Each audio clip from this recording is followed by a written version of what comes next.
Eric Spoelstra, after a 7-point Game 1 win, we turn things over to Joe Mazzulla after Boston's loss. Lost our offensive purpose, lost our game plan discipline, allowed them to get out in transition, get second chance shots, didn't guard the three-point line. This is your fourth home loss. I know I asked you that question in practice yesterday, but again, you're 500 at home. How does that keep happening? I don't think that has anything to do with the fact that, we won 3 out of the 4 quarters. We got away from who we are in the third quarter, whether it's home or away. It's the details, it's the margins, it's the little things. We've shown we can do it both home and away, and I don't think that matters as much as what our mindset is during certain stretches. When it's going like that, I mean, you gave up 46 points in that third. Obviously, if you knew how to stop it, you would have stopped it. But I mean, that's where along the way could it have been stopped where it wasn't? Get better shots, don't turn it over, and don't foul, don't give up offensive rebounds, and don't give up threes. You spoke at practice about needing to dial back into that urgency from the last few games of the Philadelphia series. How did you think your team adjusted to a totally different type of series in this Miami matchup? I thought the first half was good, and I thought we just let go of the rope in the third quarter, lost that sense of urgency. Adjusting to the fact that we played harder than them in the first half, and they played harder than us in the second half, third quarter. They shot higher than 50% from 3. Was that them hitting shots? Did you see something in terms of getting out on them? That kind of goes back to some of our game plan execution as far as taking away certain personnel. Lowry hit one in transition, which he's great at. Love hit one in transition, which he hunts.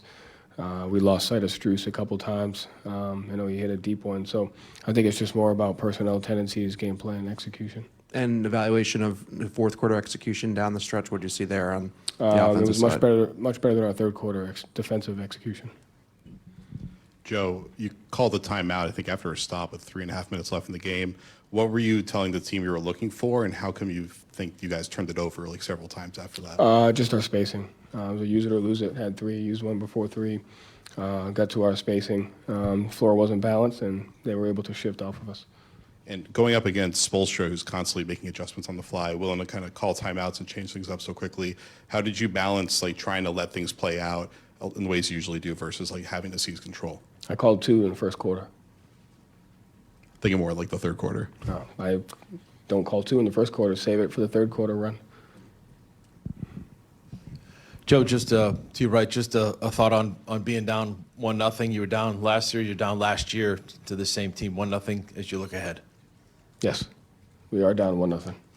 what things do you need to do now as far as Game plan discipline, transition defense, defend without fouling, guard the three-point line, have a better understanding of personnel tendencies, and then on the offensive end, this team does a great job of taking advantage of bad spacing and bad offensive organization.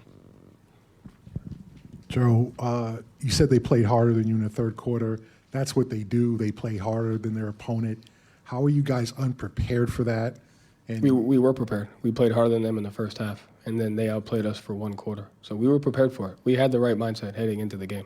But No. We had the right mindset heading into the game. We played harder than they did, and we were prepared, and we did a great the third quarter job. made all the difference, right? It did, but we were prepared, and then we let go of the rope. And so there's 2 storylines here. It's one, we were ready to play, and we had a great job executing on both ends of the floor in the first half.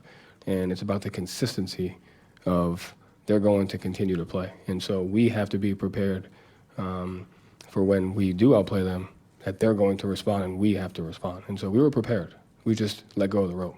Yeah, why did you let go of the rope? I don't know. It's a great question. And that's what we have to figure out. But it came from our attention to detail. But we were prepared for the game. We were prepared for them, and our guys came out and played. And then we have to be better in the third quarter.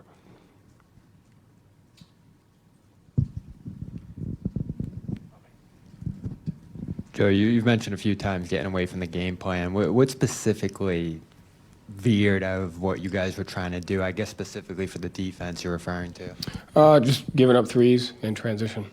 I thought they got out in transition. They were able to get some leak outs. They were able. We got cross-matched a lot in transition, which put us into some difficult spots in the half court, and just lost sight of their shooters. And then they got some offensive rebounds on us in that third quarter as well. You mentioned the preparation being where it needed to be. You know, Al saying what he did in practice yesterday, and you know, Malcolm mentioning that. Did anything kind of, you think, spill over from a We won preparation? 3 out of the 4 quarters. We lost 1 quarter because we dropped our sense of urgency. So no. And was that just from kind of the position you were in going into halftime, you think? Yeah, I mean, I think some of that has to do with it. I think also we played harder than they did in the first half, so naturally they're going to respond. And when you're playing at a certain level, especially against a team like this, you can't just think that what you did in the past is good enough. And so we have to adjust our mindset regardless of what we're doing in one quarter. We have to raise our level of urgency. We have to raise our mindset, knowing that they're going to respond. And that's what this series is about, is how long can we stay the more competitive, the more physical, the more disciplined basketball team.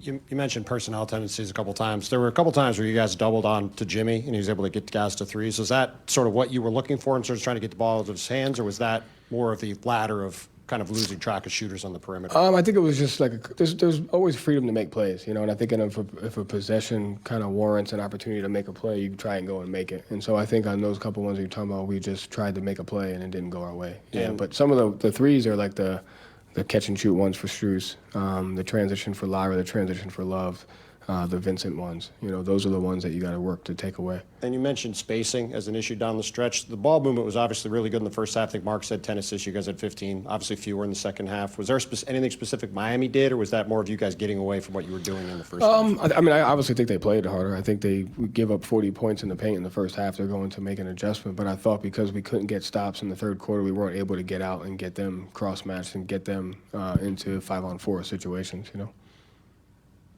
Joe, you talk about let go of the rope. That has been a pretty consistent thing throughout the course of the season. You guys have multiple instances of that. Why haven't you now in the Eastern Conference Final, why haven't you guys been able to break that habit? Yeah, I think it just goes back to like who can stay the more competitive, physical, detailed team the longest. And so we do it for long stretches. And, you know, we just have lulls at times, and we got to be better at not having those. Thank you, Joe. Thank you. Bit of a contentious Joe Mazzulla. He's clearly not happy because of what this man did. Jimmy freaking Butler comes